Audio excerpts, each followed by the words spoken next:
Hand stand എങ്ങനെ balance ചെയ്യുമെന്നാണ് part 2-ൽ നമ്മൾ നോക്കാൻ പോകുന്നത്. ആദ്യം തന്നെ ഫ്രോഗ് സ്റ്റാൻഡ് എന്ന ഈ സ്കിൽ 20 സെക്കൻഡുകൾ നിങ്ങൾ ഹോൾഡ് ചെയ്തിരിക്കണം. ഫ്രോഗ് സ്റ്റാൻഡ് ചെയ്യാൻ അറിയില്ലെങ്കിൽ കമൻറ്റിലൊന്ന് മെൻഷൻ ചെയ്താൽ മതി. രണ്ടാമത്തെ സ്റ്റെപ്പ് ചെസ്റ്റ് ബോൾ ഹാൻഡ് സ്റ്റാൻഡാണ്. അതിനായി വീട്ടിലെ ഏതെങ്കിലും ബോളിൽ ഇതുപോലെ വലിഞ്ഞു കയറി ബോഡി മാക്സിമം ബോളിലേക്ക് ക്ലോസ് ആക്കി നിർത്തുക. ഇത് ഡെയിലി പ്രാക്ടീസ് ചെയ്ത് 30 സെക്കൻഡ് ഹോൾഡ് ആയാൽ തേർഡ് സ്റ്റെപ്പായ സിംഗിൾ ലെഗ് ഹോൾഡിലേക്ക് പോകാം.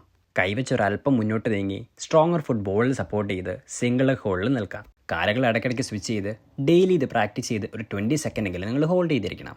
അങ്ങനെ ചെയ്താൽ ഫൈനൽ സ്റ്റെപ്പ് ഹാൻഡ് സ്റ്റാൻഡാണ്. ഇതിനായി സിംഗിൾ ലെഗ് ഹോൾഡിൽ നിന്ന് ശേഷം ബോളിൽ സപ്പോർട്ട് ചെയ്തിരിക്കുന്ന ഫുഡ് പയ്യെ മൂവ് ബാക്ക് ചെയ്ത് ഹാൻഡ് സ്റ്റാൻഡ് പൊസിഷനിൽ നിൽക്കാം. പ്രത്യേകം ശ്രദ്ധിക്കേണ്ട കാര്യം, ഫിംഗേഴ്സ് ഇതുപോലെ സ്പ്രെഡ് ചെയ്ത് പ്രസ് ചെയ്ത് പിടിച്ചെങ്കിൽ മാത്രമേ മുന്നോട്ട് വീഴാതെ ഹാൻഡ് സ്റ്റാൻഡിനെ ബാലൻസ് ചെയ്യാൻ സാധിക്കുകയുള്ളൂ. പുറകോട്ട് വീഴാൻ പോകുമ്പോൾ പാം വെച്ച് പ്രസ് ചെയ്താൽ മതി. ഇത് മുന്നത്തെ വീഡിയോസിൽ സ്പെസിഫിക്കായി എക്സ്പ്ലെയിൻ ചെയ്തിട്ടുണ്ട്. ആദ്യത്തെ കുറച്ച് ട്രൈസ് നിങ്ങൾ ഫെയിൽ ആയാലും കൂടെ പ്രാക്ടീസ് ചെയ്താൽ എങ്ങനെ ബോഡിനെ ബാലൻസ് ചെയ്യണമെന്ന് നിങ്ങൾക്ക് മനസ്സിലാകും. അങ്ങനെ finally you will also unlock hand stand. ഞാനും ഈ സെയിം മെത്തേഡ് യൂസ് ചെയ്തിട്ടാണ് ഹാൻഡ് സ്റ്റാൻഡ് പഠിച്ചത്. അതുകൊണ്ട് 100% വർക്കബിൾ ആണ്. ട്രൈ ചെയ്ത് നോക്കുക. കൂടുതൽ കാലസനിക്സ് വീഡിയോസിനായിട്ട് പേജ് ഫോളോ ചെയ്യുക. അടുത്ത ഏത് സ്കില്ലാണ് നിങ്ങൾക്ക് പഠിക്കേണ്ടതെന്ന് വെച്ചാൽ കമൻറ്റിൽ മെൻഷൻ ചെയ്താൽ മതി.